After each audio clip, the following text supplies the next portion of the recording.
This is Uncle Ruckus. No relation. I'm a very spiritual person. I start out each day thanking the man for the sunrise, for the land I walk on, for the air I breathe, and for this show, the era of Reconstruction.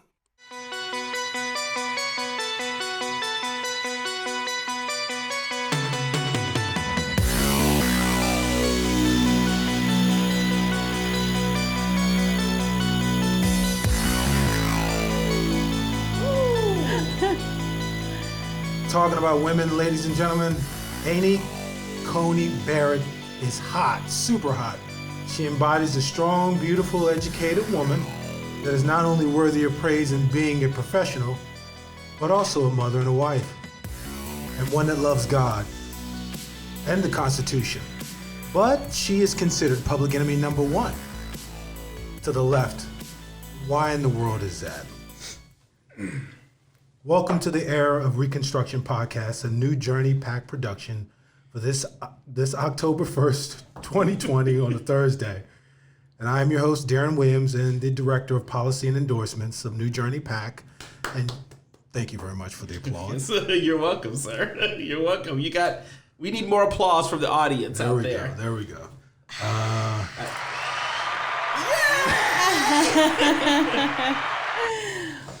Joining me is AKA AJ Swenson. AJ, yes. Oh. We missed that yesterday. That's your tone. That's my thing. She is the chief of staff. Hola, everybody. There you go.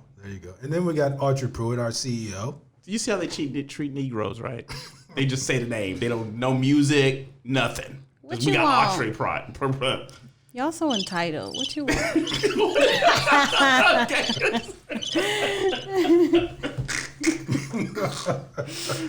We're having fun in the studios. Hey, this is what we do. What this episode is going to be about, we're going to talk a lot about Amy Coney Barrett right now. She is the pick for the next Supreme Court justice. She is a hot pick. I like her. I think she represents and embodies the American spirit. Mm-hmm.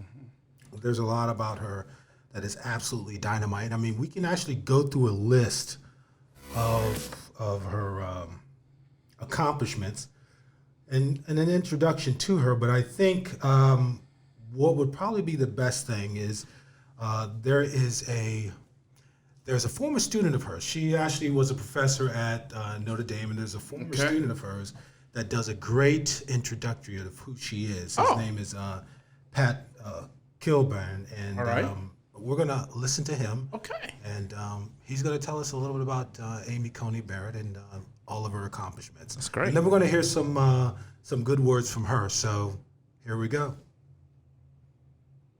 So Professor Amy Coney Barrett is the Diane and M.O. Miller Research Chair in Law. She received her undergraduate degree from Rhodes College in Memphis, Tennessee, where she received that degree magna cum laude in English literature, and then she received her Juris Doctorate degree from the University of Notre Dame, summa cum laude, where she won the Hoynes Prize. And to translate that means that she was the top graduate in her class. And going from Notre Dame, she went to clerk for Justice Lawrence Silberman on the United States Court of Appeals for the D.C. Circuit, and then she chased that with clerking for the late Associate Justice of the United States Supreme Court, Antonin Scalia.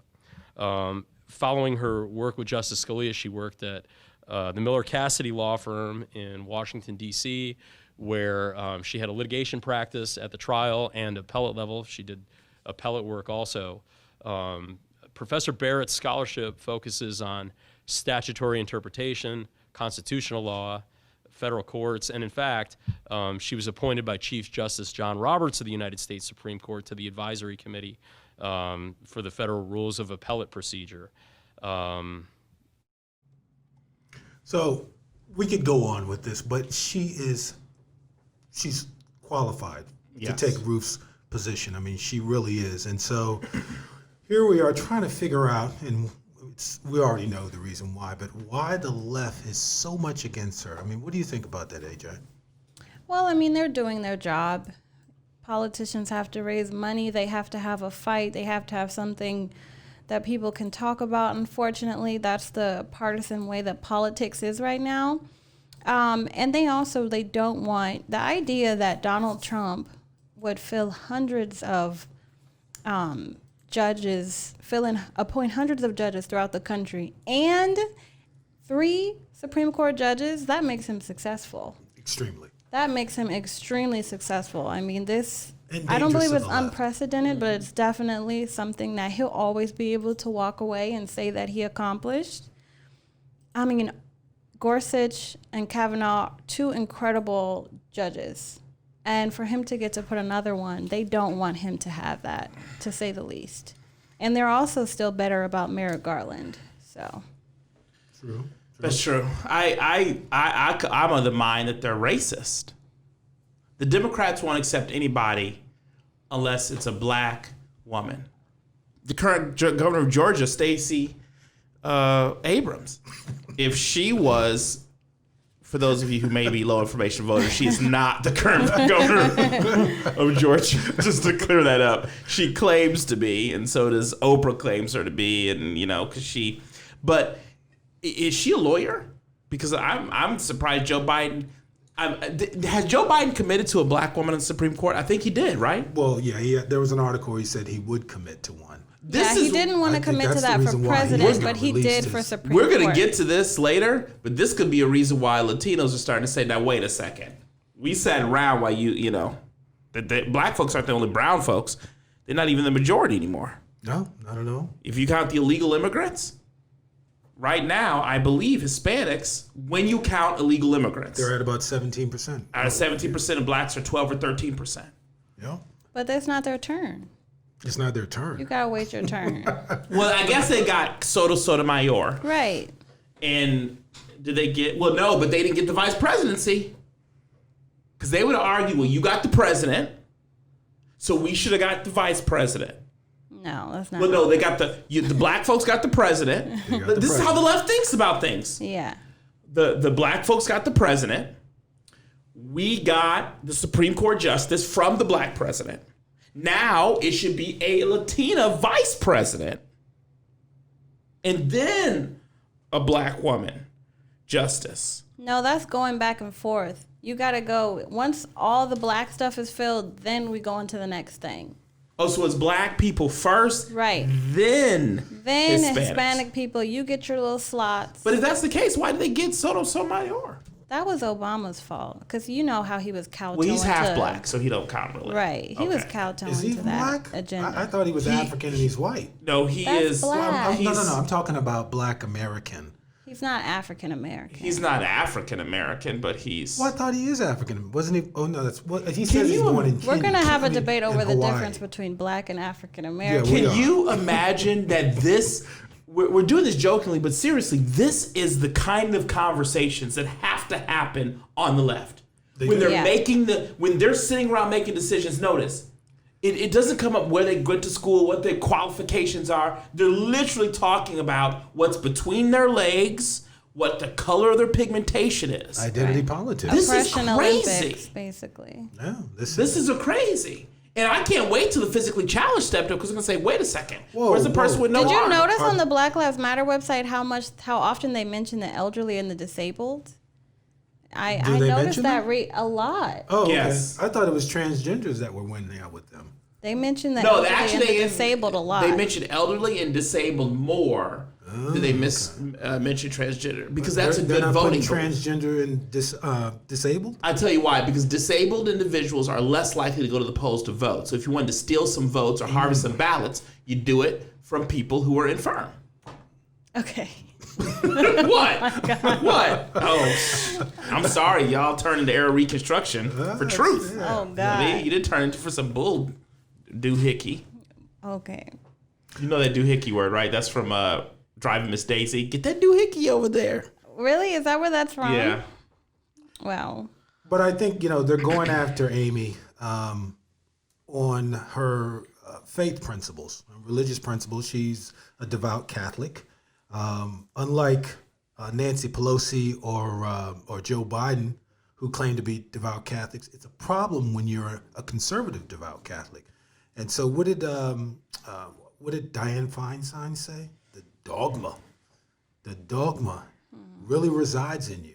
I mean, is she being a hypocrite or what? I mean, like you said, Nancy Pelosi proclaims that she's a Catholic, and then Joe Biden says that he's one as well. There's a story on my screen that Senator Feinstein, Dianne Feinstein from California, formally asked for a delay in Amy Coney Barrett confirmation.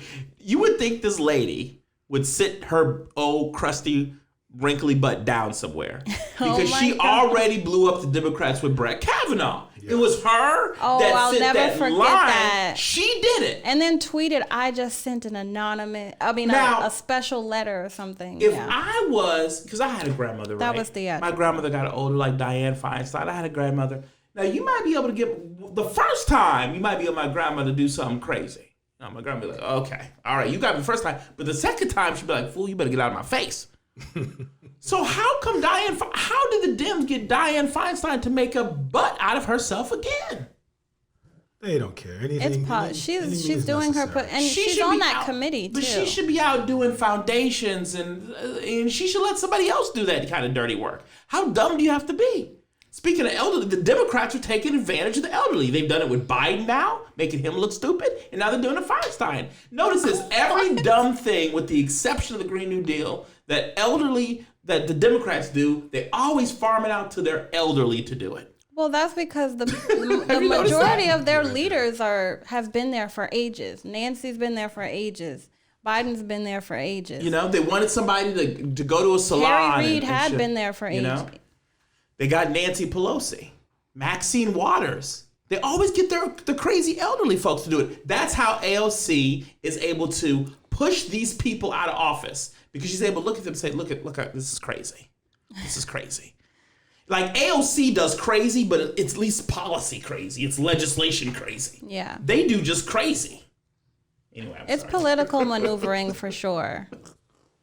Well, that's, it's, but I guess the thing that I really want us to discuss is their over-infatuation,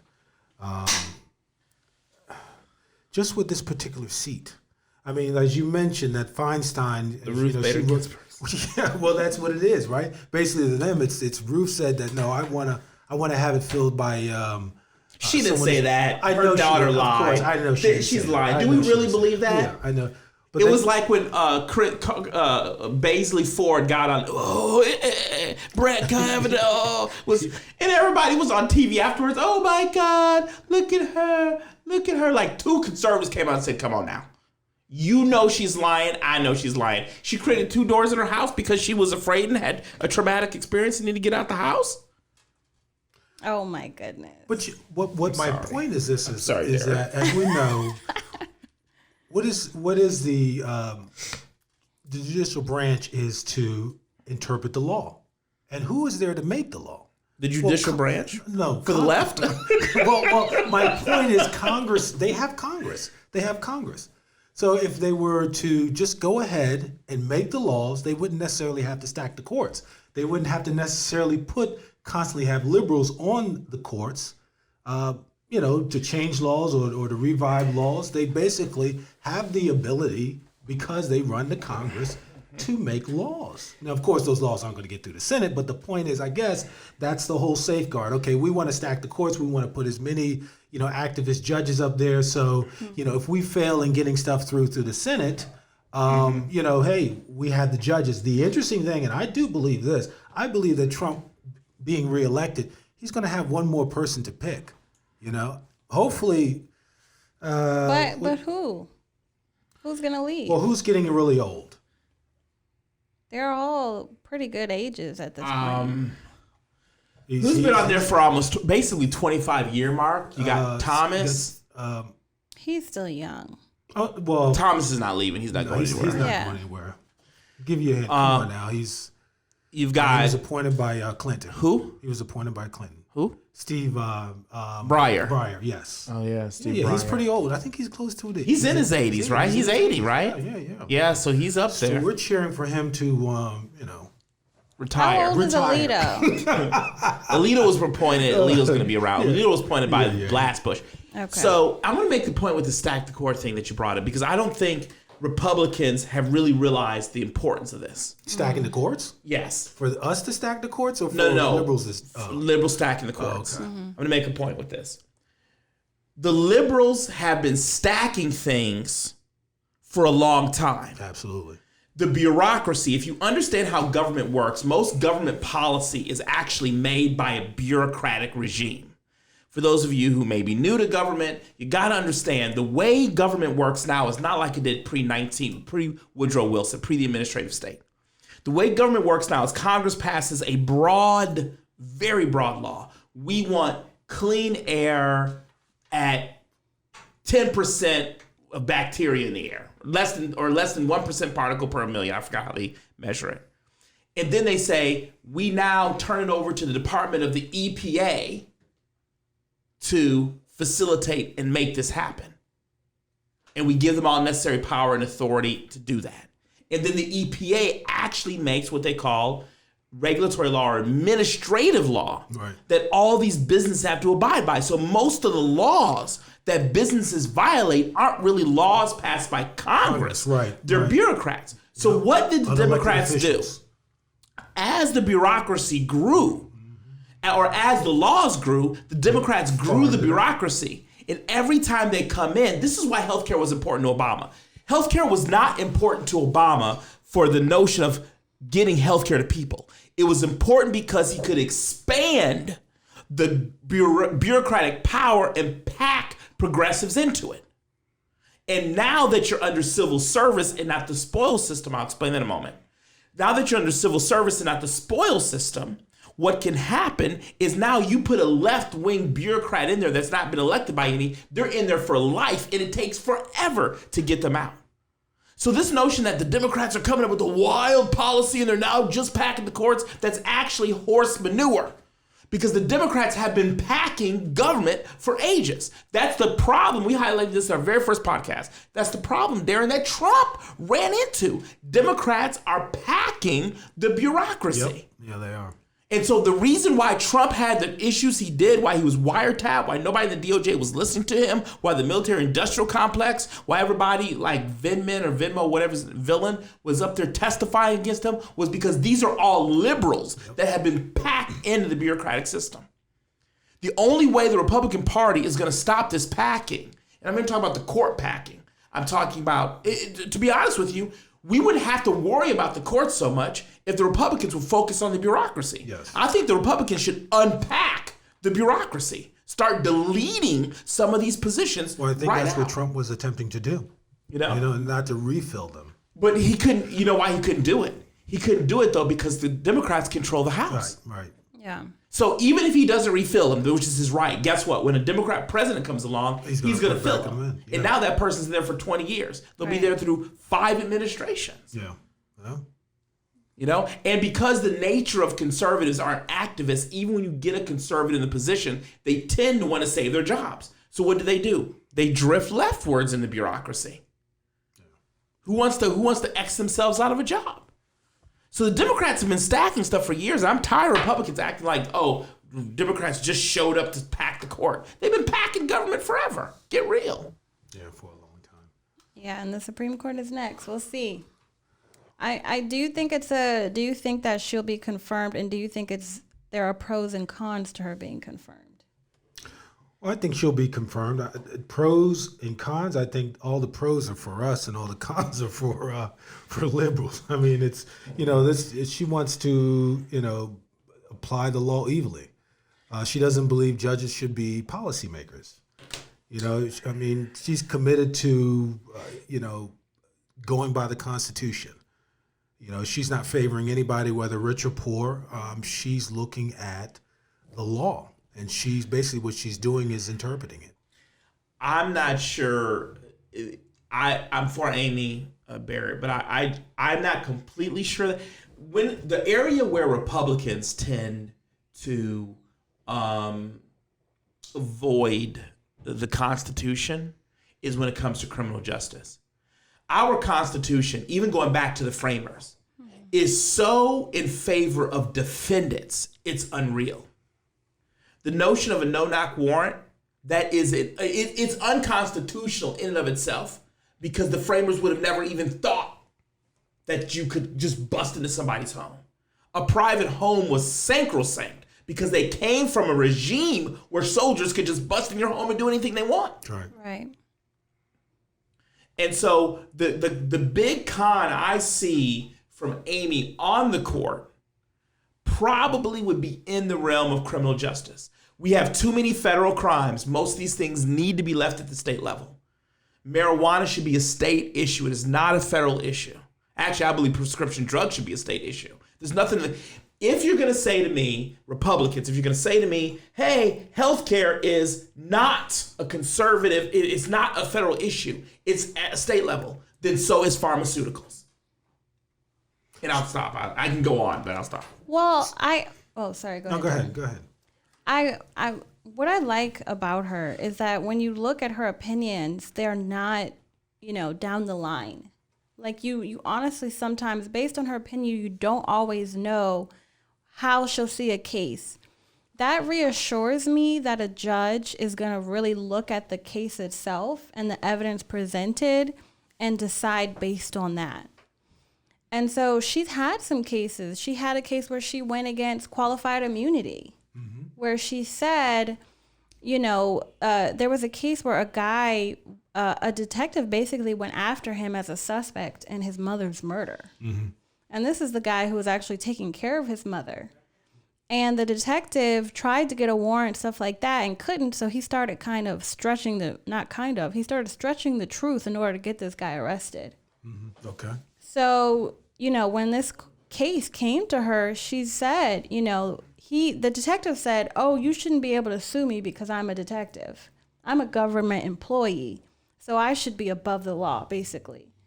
And she's like, no, you completely messed this up. He should completely be able to take this case against you. So that was encouraging for me to see, because I think qualified immunity is ridiculous. Another thing is, especially at this level, there was another case where, and I'm fudging on the details right now, but basically she determined that the person couldn't, that's what it was. So the police went to a guy's home who they believe was a drug dealer. And they asked a woman who was there, oh, can we come in and search the home, the DEA? And, she was like, okay, come on in. So they went and searched his home, found all this evidence that he was a drug dealer, etc. Barett ruled that this woman in a bathrobe didn't have a right to give them access to his home. So everything that they seized was unconstitutional. And she actually ruled in favor of this guy who likely was a drug dealer, but who still had constitutional rights. Right. Well, I mean, like I said, and that might be the Achilles heel that we're talking about here, where it's you got to abide by the Constitution.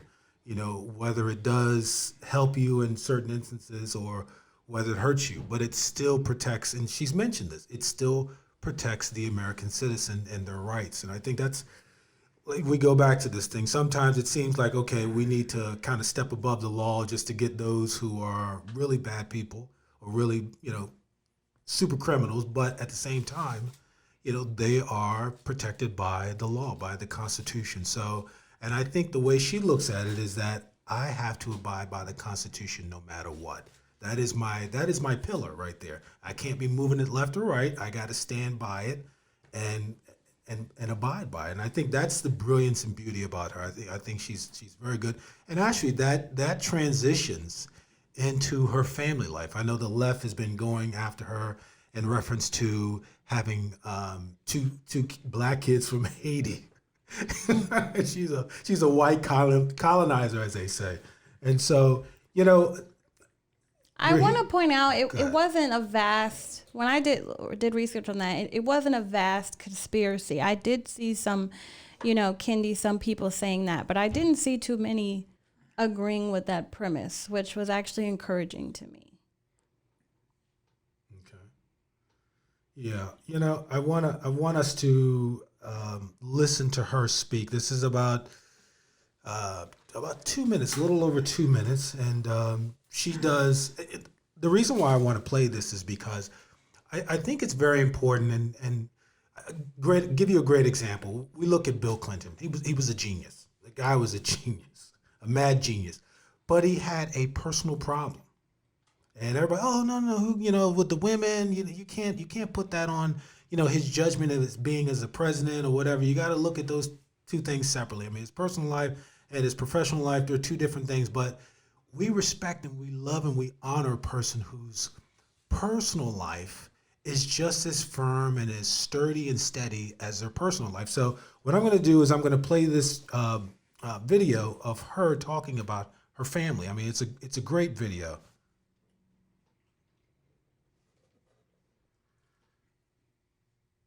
Hold on. Working here. Hold on. Opening statement, but I would like to introduce my special guests. First and foremost, behind me is my husband, Jesse. Jesse serves our country as an assistant United States attorney in the Northern District of Indiana, and I hit the jackpot when I married Jesse. We've been married for 18 years, with each year better than the last. Jesse and I have 7 children, as Senator Young mentioned. We have our oldest 3 daughters with us today. Emma is 16. The first apple of our eye, which I'm having trouble finding at the moment. Vivian, directly next to Emma, is 13. Vivian is our miracle. Vivian joined our family. She was born in Haiti, and she came home when she was 14 months old. She weighed 11 pounds, and she was so weak we were told that she might never walk normally or speak. Today, Vivian is a track star, and I assure you she has no trouble talking. Tess, sitting next to Vivian, is also 13 years old, both in 8th grade, and she's one of the most compassionate and determined people that I know. Our 4 children at home are with friends and fearless babysitters. John Peter is 10, and like Vivian, John Peter was born in Haiti. He joined our family in 2010 when he was 3 years old after the devastating earthquake in Haiti. Liam is 8, typically curious 8-year-old, and Juliet is our spunky 6-year-old. Benjamin, our youngest, is 5, and Benjamin has special needs, and that presents unique challenges for all of us. But I think all you need to know about Benjamin's place in the family is summed up by the fact that the other children unreservedly identify him as their favorite sibling. I also have with me my parents, Mike and Linda Coney. They've traveled from Louisiana, where I was born and raised, Senator Kennedy. And it is impossible to overstate the impact that their support and example have had on my life. And last but certainly not least is Judge Lawrence Silberman. Judge Silberman has served on the D.C. Circuit for 32 years, and I had the great privilege of clerking for him. And Judge Silberman has taught me so much just about the role of federal courts in our system, and I greatly admire him both as a person and a judge, and it means a lot to me to have him here with you as I testify today. Now, listening to her and her sharing her family, her 7 kids, her husband, her parents, obviously you can tell that she has a wonderful family. I mean, that she loves and she respects her family. I mean, actually, this was for the confirmation for the 7th Circuit Court. Oh, okay. And those things matter to conservatives. They really do. They really do. As Brett They should matter to the country. Yeah, well, you're right. They should matter to the country.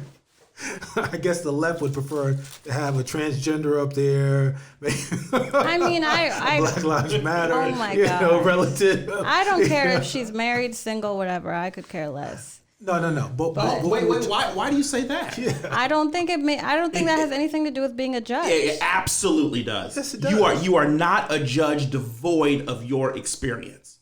You're not a judge You can have devoid. experiences in various different ways. You don't have to be married. The idea that you have to be married and have kids to be a judge, is that what you're saying? No, I'm No, not no, saying we're not that. Well, I'm that's saying what I was saying. I'm saying I don't care. And what I'm saying is that you should care about the complement of a court. If that's not the case, then it's okay to have 9 single white males, 28-year-olds that are all lawyers. Okay. That's okay. Okay. That's perfectly fine with you? Yeah. Okay. Okay. I think that's horseshit.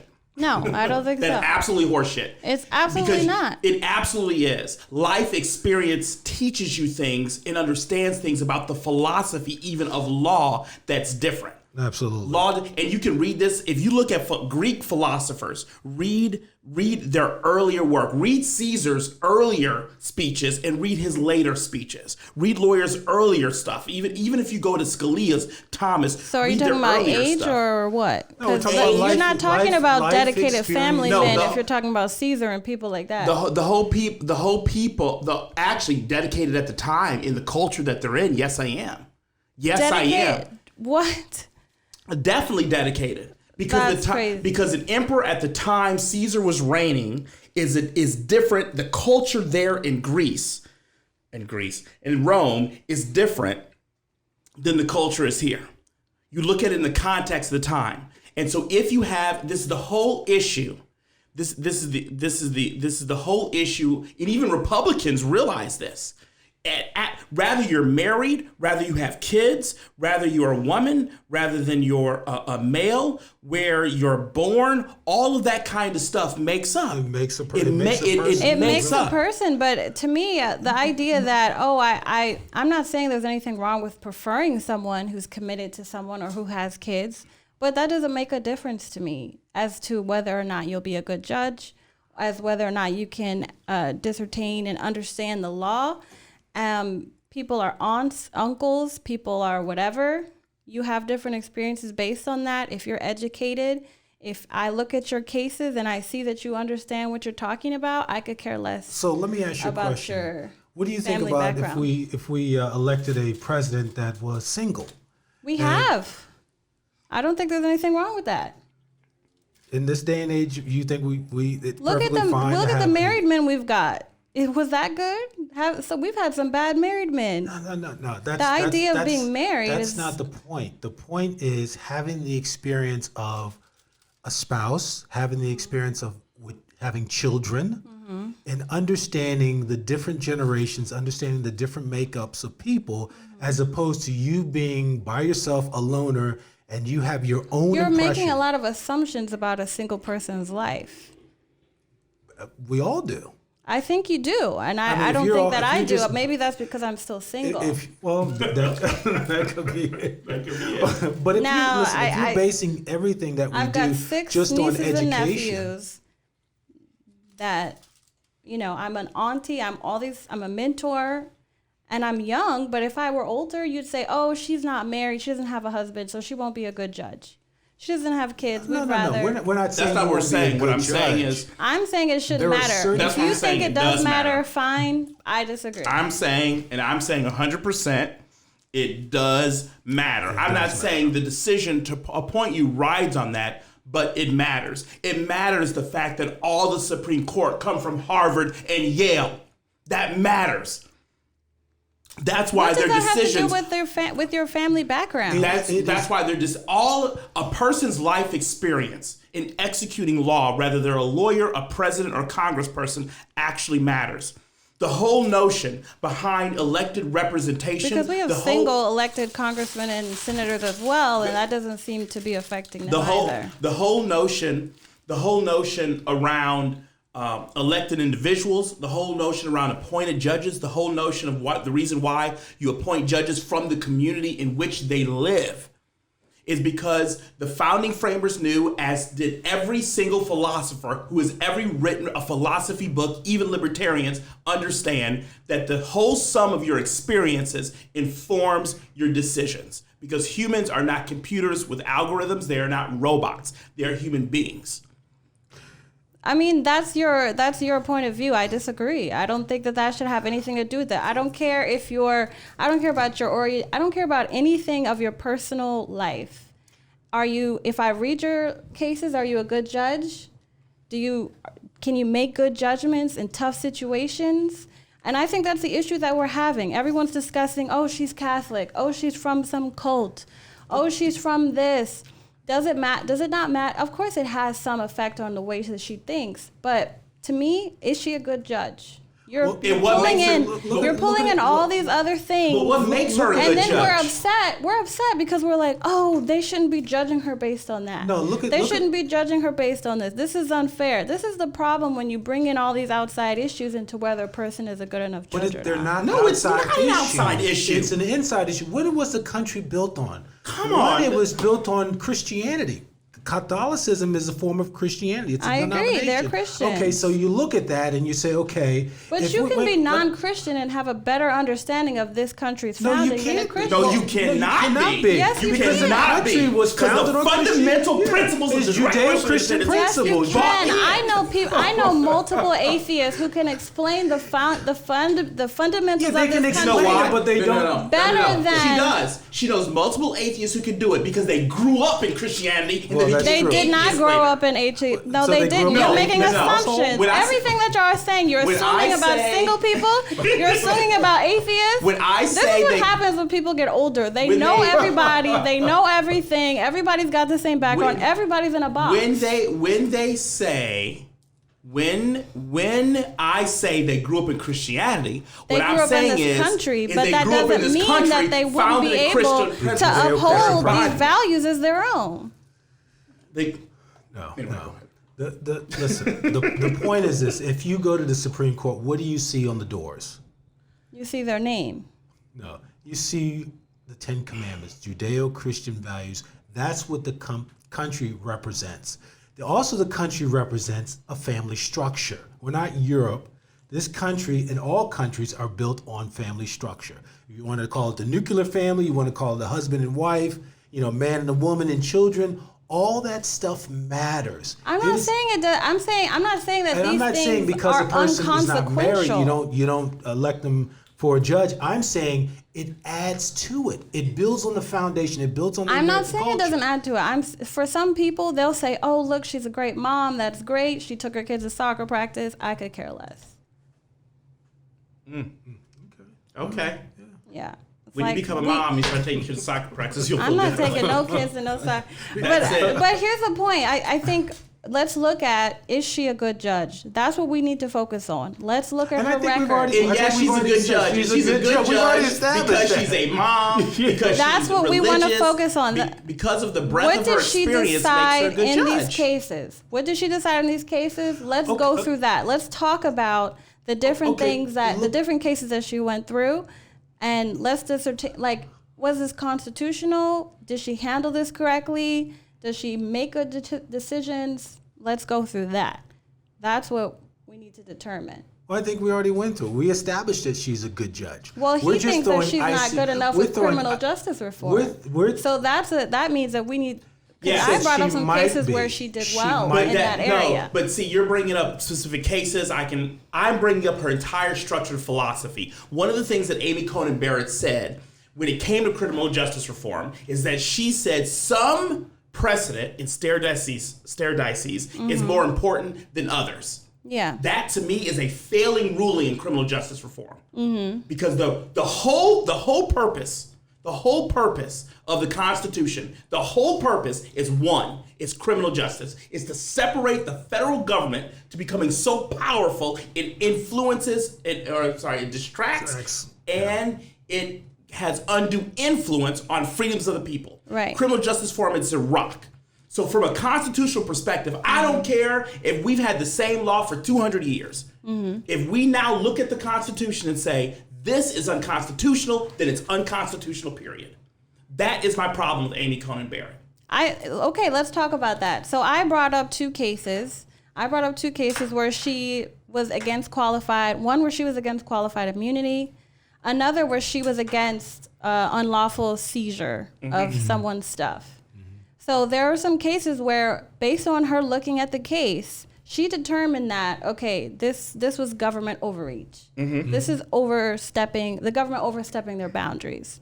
So to me, when I see cases like that, I say, okay, this is a person who looks at the case and really tries to figure out, based on the Constitution, what happened, who did right, who did wrong, and really tries to make decisions based on that, based on those constitutional principles. And to me, that's the way you look at it. If I want to look at a judge, I've disliked most of the court.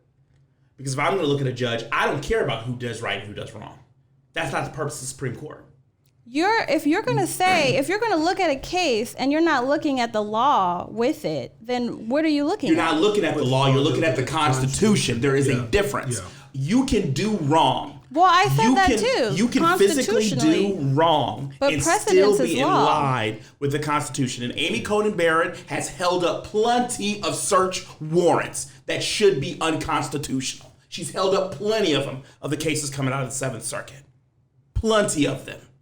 All of these conservative justices had. Because at the end of the day, none of them. This is my biggest problem with Neil Gorsuch and Brett Kavanaugh. So you don't think they go far enough? The bottom line is this. If it's unconstitutional, it's unconstitutional. There is no constitutional principle of stare decisis. There's no constitutional principle of precedent. Look in the Constitution. Precedent does not exist. That in and of itself is unconstitutional.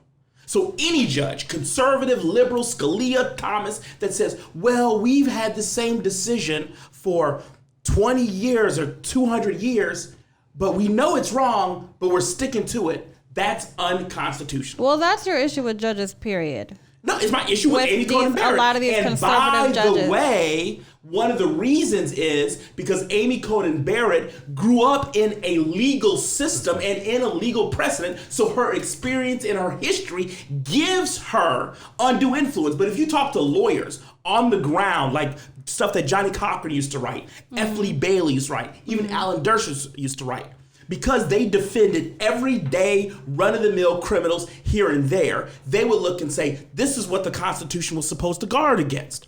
Amy Coney Barrett has an issue with jury nullification, and I argue that constitutionally, jury nullification is a historic principle, and that's the reason why juries exist.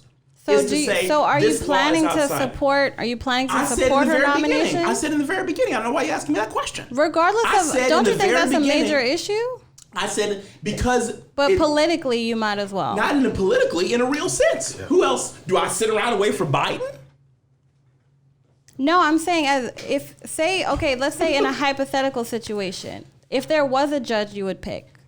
If there was a judge I would pick, probably Rand Paul. Probably Rand Paul. Isn't Rand Paul a libertarian?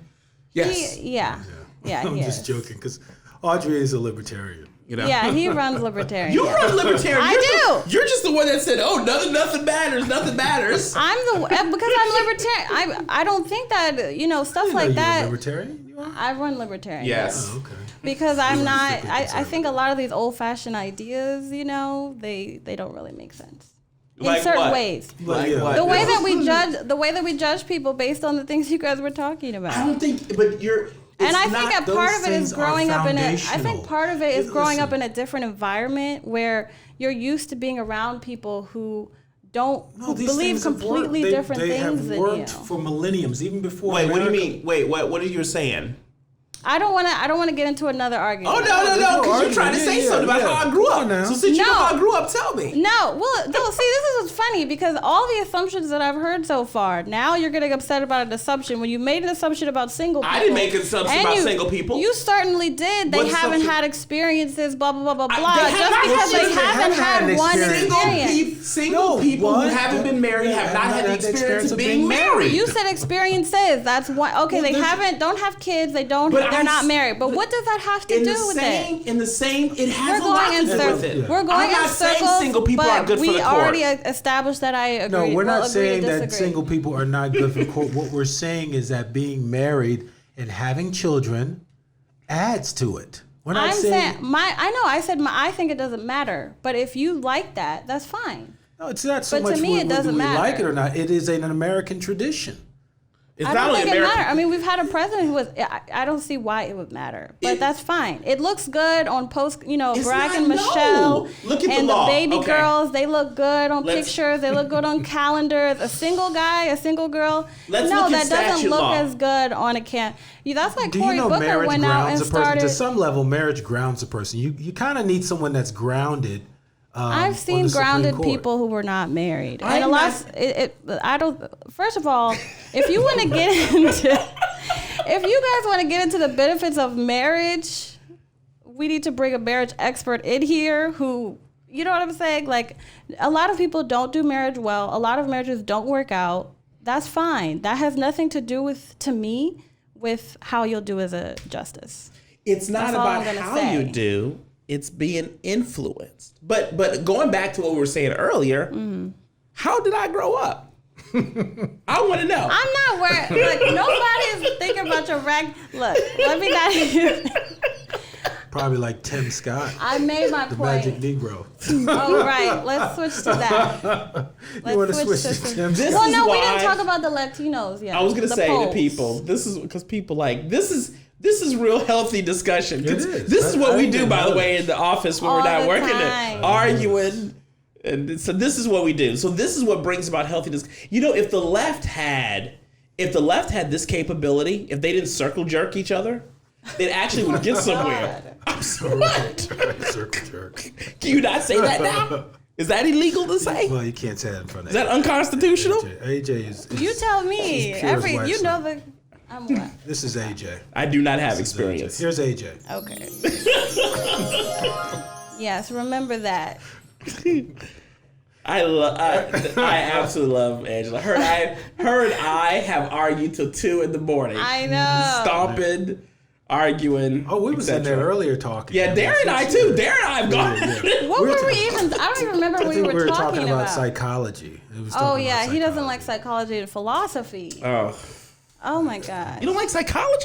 No, I was more shocked at psychology is philosophy. nothing more than philosophy with drugs. Let's not You know, start. depression. Lord Jesus. That's a believe whole in psychology. conversation that took a long time for us to get Because into. let me listen, real I need quick. to get my wife right here. Real quick, psychology. Right. Listen, Audrey, psychology deals. It's not even a hard science. It deals with abstract things of a human being. The mind is abstract. The heart is abstract. I'm not talking about the beating. You're talking about the emotions. Yeah, right. They're abstract. They're all abstract. Even what is it? But in psychology, we've definitely made strides. Like we figured out that trauma, for example, can have a lasting impact on you. We knew that even before And that it can psychology be came. passed Psychology is on. only 130 years old. But we didn't know that. We didn't know that enough to recognize it. So before, in the 30s and 40s and 20s, Is that you were getting locking up smarter, little or kids. is that psychology? No, you were locking up kids in homes, and now, give you a great example. What my wife does, she does sexually trafficked kids, and if you can capture them earlier enough, you keep them off the pole. That's psychology, because she realized Is that psychology if you or intervention? If you have, it's psychological intervention. If you have understanding, it's just like anything else, right? God has given us this ability. I'm not saying it's all great. I'm not saying it's all grand. But the fact that we're making strides to say, let's systematically study human behavior. Let's systematically study things. And now we've realized, hey, if girls experience severe sexual trauma between the ages of 8 years old and 16 years old, where they're sleeping with their fathers, they're raped by their uncles, sleeping with mamas in some cases, and they don't then get to move into a healthy environment, and then beyond that, it has to be actively healthy. That they have a chance of becoming a prostitute later and wanting to sell their bodies. That's all. We found that out because of psychology. Listen, I believe we've always known that. You go back to the 10 Commandments, and you go back to Israel. But we didn't know how to fix it. We didn't know how to fix it. Well, And first now of all, we know. We're doing a great when we job caught- fixing it. First of all, when we caught the person, basically we immediately killed him. That's one of the parts in fixing it. I got to And argue with then- everybody on this podcast. And then we dealt with it. But let's I got to get arguing. let's go back to. So, what did you want to talk about? You wanted to talk- Psychology. Latinos and the poll. Latinos in the poll, yeah. Latinos Or in the Latin poll. or Telemundo. Latinx as they're called now. We're talking about the debate and how the Latino community, I think, rated Trump 64% and rated Joe Biden 36% because of Trump's fighting spirit. You know, I don't know what blacks. Do you know what blacks rated the debate as with Trump and Biden? No, do you know? I don't know. I'm asking you. No, nobody asked them. Yeah, Anybody? yeah. I That's so don't think funny that because they're wasn't- not diverse. You know, blacks are not diverse. They're going to automatically go Yeah. to Biden. Oh my God. Hey, listen, I didn't say that. No, I That's know. what Biden said that. I know. Well, this, like they said, this is one of many polls. This is the one that stood out because it showed such a difference or such a lead. But I do think that there's a certain bravado or whatever that people enjoy about Trump, about him just being like, no. One thing, as depending on your culture, you expect men to be, strong and forceful. And we were just talking about a lot of She Spanish said black men men lack that. But go ahead. I did not say that at any point. She said black men need to get themselves I said they fixed. need to find their place in society. We were talking about how, anyway, we can come back to that. She's going to end up marrying a Latino dude. No, I'm going to Amy Swenson ain't getting married. You just heard her. It don't matter. She don't need no marriage. I did not say that. And you mischaracterized what I said, but that's fine. But the point is that a lot of them are coming from dictatorships. I think that's a part of it, too. They're coming from countries where there are dictators leading their countries, like Maduro and people like that. So maybe in Trump, they see kind of what they're used to when it comes to Wait, I think the country disagree. has been emasculated here. I actually disagree with that. I disagree with that. I disagree You're with it, making too. an assumption with no about evidence. that. The key words were "I think." Did everybody quotes around that? Did anyone miss that? Let me say this. The reason I'm not saying assumption about the culture. I'm saying assumption about the polling. I actually disagree because I think that I haven't looked at the methodology, but my thought would be that they're not polling people that just came from Venezuela. Maduro just came. No, they're not. They're not. They're polling people have been who here. have Okay, I been used here a and who are recent name. Likely to vote. voters. Yeah. So that means they've been in America and under freedom for a long time. That doesn't change the fact that what they recognize as leadership culturally is different than what we. No, they recognize the man as They- the leader of the household. That's what I'm saying. I'm saying they might see leadership based on their background as differently than maybe the average American. Well, guy. America, at Listen, what it's point I'm not before saying I'm not feminism... delegitimizing what you're saying. I get the point. I just No, I don't mean know. you disagree, but I think it's a good point. I don't You think dis- it's not. That's fine. I don't think but I I disagree. think that's a major part of We it. can't even agree. Rather, I'm disagreeing. This is crazy. Let me tell you something. be- I think you do bring up a good point because, for the past 60 years, what's been leading the black family is the black woman. So, when you do see, generally in the black community, when you do see a man that is quote unquote overbearing and masculine and, very forceful, and he's not even being forceful with a woman, he's being forceful with another man. It's one of these things where it's taken aback, but No, I disagree.